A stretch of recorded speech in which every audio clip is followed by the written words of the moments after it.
Hello there, lovely people. It's Alex from Nintendo Life here. And yes, it's unbelievable as it sounds. It's true. I've played Luigi's Mansion 2 HD on the Switch. It wasn't an event this time. I was just given a code and said, hey, play that and say what you think of it. So that's what I'm gonna do. But anyway, that's more than enough waffling. Let's dive right into things. So, Luigi's Mansion 2.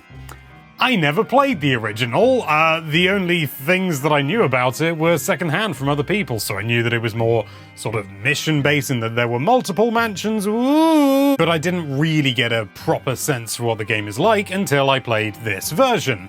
And I've got mixed feelings, I can't lie. Right, okay, so the game is absolutely bursting with charm. The animations are superb, and I imagine that they were stupidly impressive on the 3DS. You know, things like all the little bits with Luigi, like tumbling around going, hello, and all this sort of thing. And even getting the DS out was kind of charming when he's going like this. He's sort of, where is it? Where have I put it? I'm gonna have to do it up here because you can't see where he actually does it on me. It's very cute, very charming, and visually it's okay. It is okay. I'm well aware that this is a port of the 3DS game, which I'm sure I've made abundantly clear by talking about it already, but this is unfavorably going to be compared to Luigi's Mansion 3, which, well, I mean, do you remember what Luigi's Mansion 3 looks like? It looks like this, and Luigi's Mansion 2 looks like this. Now I know this was a 3DS game, as I've made painfully clear, and this is only a port. It's an HD version of Luigi's Mansion 2. Fine. But it will always be compared to Luigi's Mansion 3 given the context. And the price, we'll get onto that. And considering that Luigi's Mansion has often been kind of like a visual spectacle for the console it's released on, you could argue maybe less so for the GameCube, but it was a launch game as well.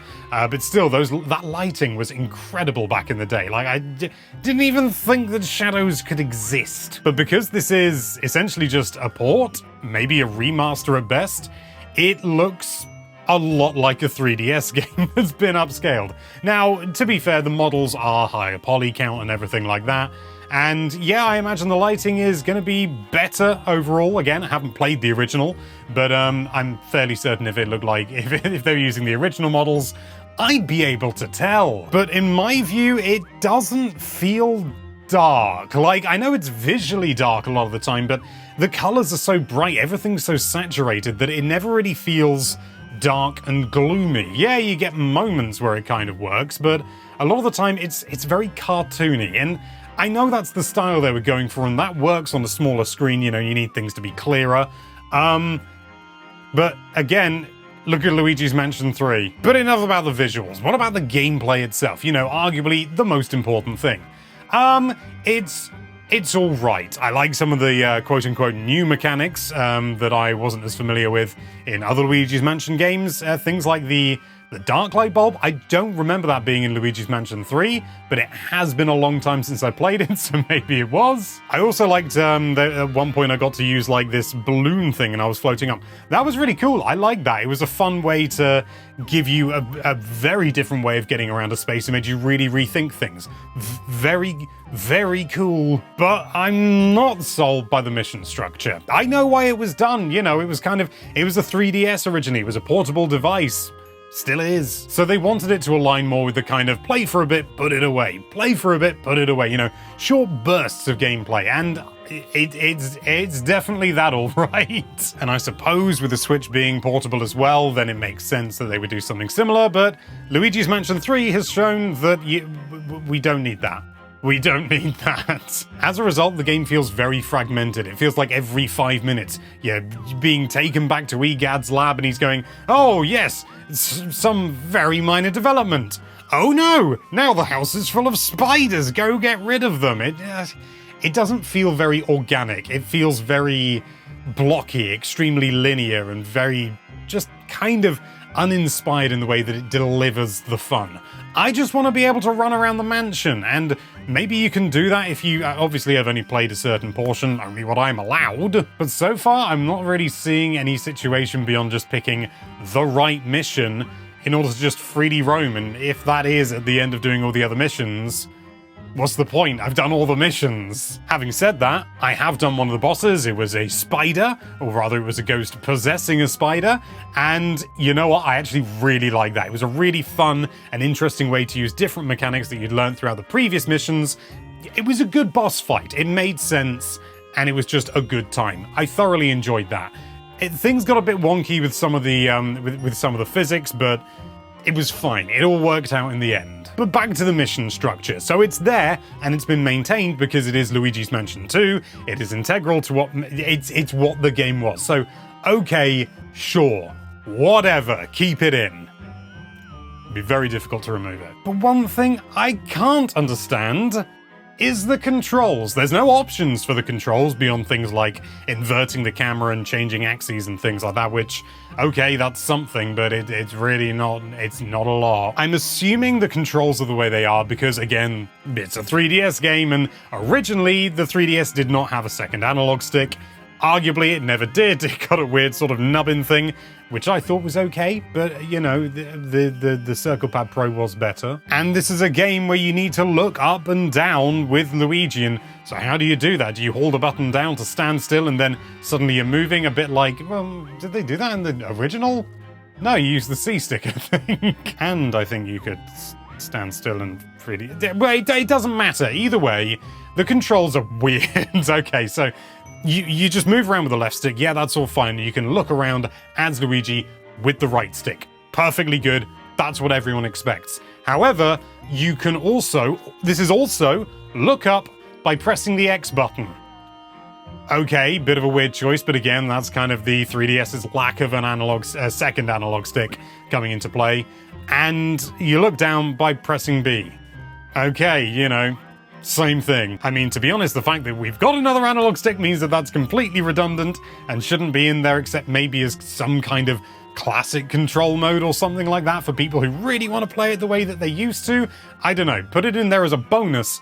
Don't make it the default, because it's not just weird, it interferes with the gameplay, because you open doors with X and you run with B. So you'll often do things, and if you're not quite, like, right in the hitbox to open a door or something like that, Luigi will just go, "Ah!" and look up, and it's like, I don't want to do that. It's weird and jarring. Again, if it was a means to an end, I can understand it, but the right stick is there, and it functions perfectly. They've even put it in the game.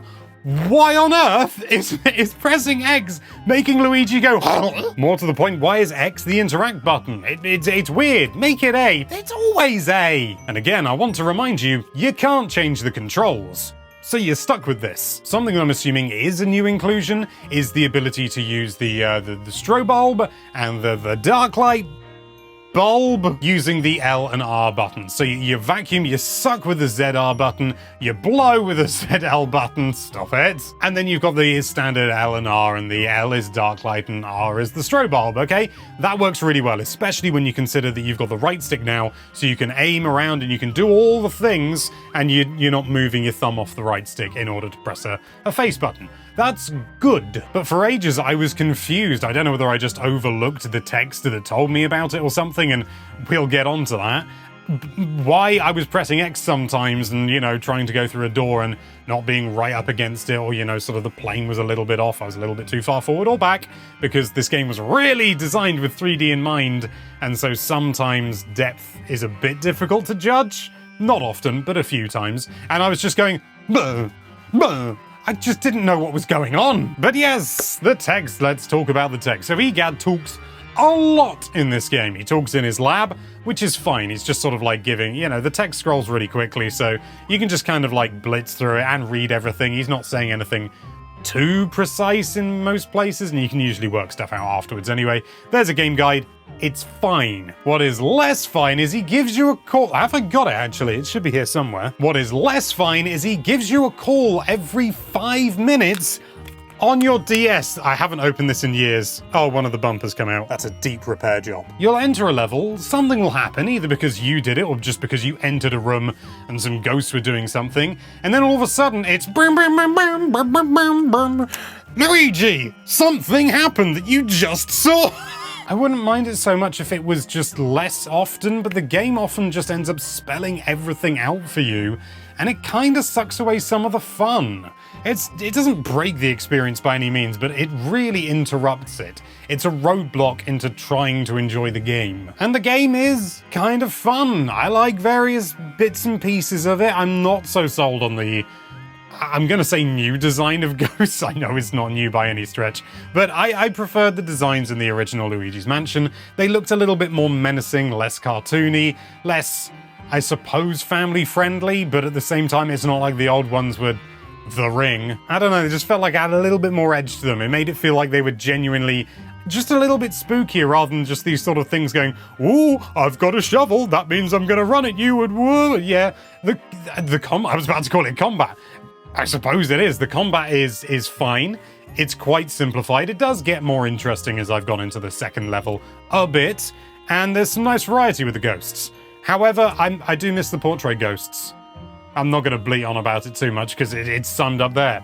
I miss the portrait ghosts. Everyone loves the portrait ghosts. Why did they get rid of them? Because as much as I enjoyed the spider boss and the ghost that was possessing them, okay, they had a marginally different design, but it is marginal. Like, it just looks like it could be another common ghost. Like, I never immediately knew when I came across a new ghost whether this was gonna, oh, is this a special ghost or is this just a new type of ghost? And I like the variety. It is broader, I think, than it was in the original Luigi's Mansion. But again, the portrait ghosts suffer because they don't exist, you know? This boss ghost just looks like a ghost. They're not someone sitting in a chair with some sort of... They've not got unfinished business. They're not there desperately trying to write a piano tune.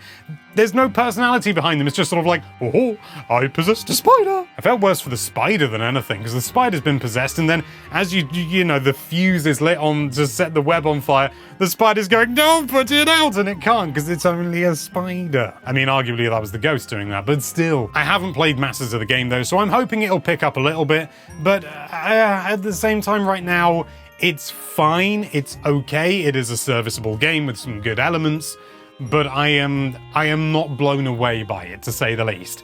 And definitely not for the price. I don't think I even looked at the price before playing and, you know, playing this game, and then when I was playing it, I thought, I'll just check how much it's going for.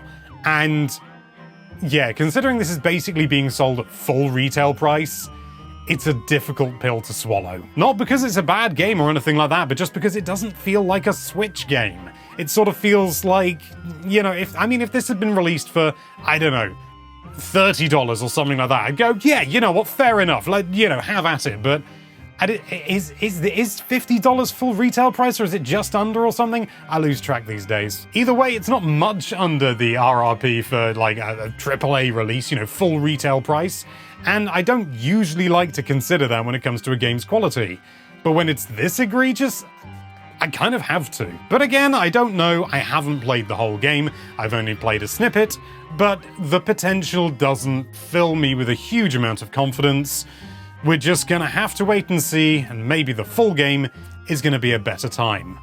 We're just gonna have to wait and see. But what do you think? Do you think I'm being an odd man about it? Am I just being jaded because I didn't have the original 3DS version, and for some reason that's made me bitter? Let me know with a comment down below. Thank you so much for watching. If you like this video, then why don't you vacuum up that subscribe button, which hopefully subscribes you in the process.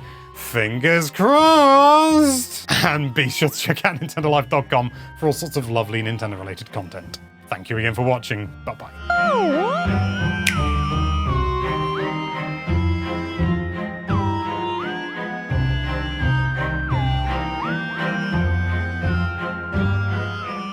Thank you so much for watching. If you like this video, then why don't you shine a dark light on that subscribe button? Oh, it's disappeared. You'll get it back. That was rubbish.